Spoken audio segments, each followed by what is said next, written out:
There's a lot we know about the Bible, but every now and then something comes up which really surprises us. A couple of weeks ago we looked at the start of the book of Acts, and I've been looking at the next few verses from the verses we looked at 2 weeks ago during this last week, and there's something really surprising in there, something that has a message for us during our current period.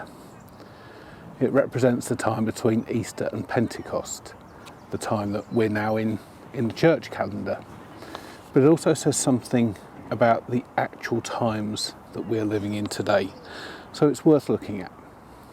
I want to read just a couple of verses from Acts chapter 1, and these are verses 4 and 5.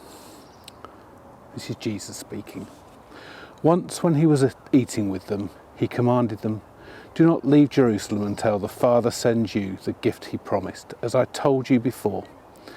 John baptized with water, but in just a few days you'll be baptized with the Holy Spirit." In other words, Jesus' last orders to the small band of apostles who, in the coming months and years, would launch a new church that would spread throughout the world, was stop, wait, and don't go. The current situation that we live in has an awful lot of stop, wait, and don't go about it. But there's a reason. We're waiting the next stage in the story.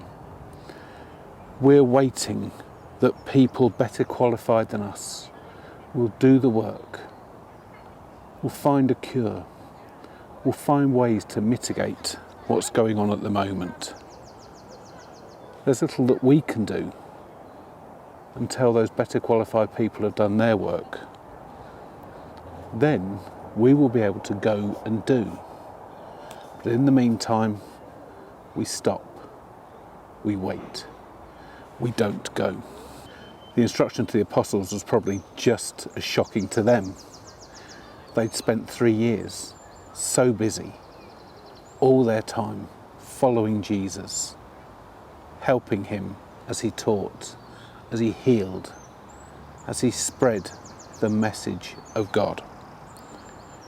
And then they'd spent that last week, that Holy Week, going from Palm Sunday through to crucifixion, through to resurrection, and then those days that had followed as Jesus had risen and gone around the area of Jerusalem. And now they're simply told to stop and wait, but with good reason. Jesus assured them that this stopping and waiting was until they were equipped, until things were ready for them. It's a point that we need to learn. We can't go, we can't accomplish anything until we are empowered, until we have been given what we need to do the job. But God has promised it will happen. We will be able to share our faith with others, starting at home. Jesus said, "You'll be my witnesses in Jerusalem." Spreading out to our local communities, Jesus said, and then going to Judea and Samaria. And then ensuring the gospel reaches all the world. Jesus said, the gospel will go to the ends of the earth. And here's the best bit.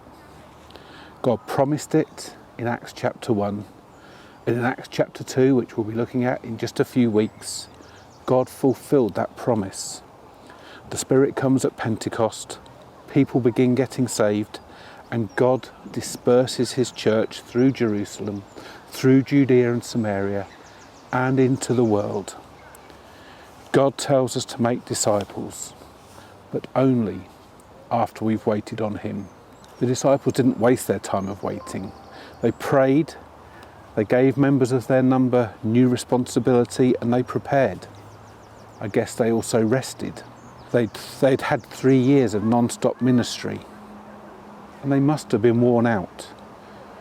And unlike so often when we hear of the disciples They don't appear to have messed up.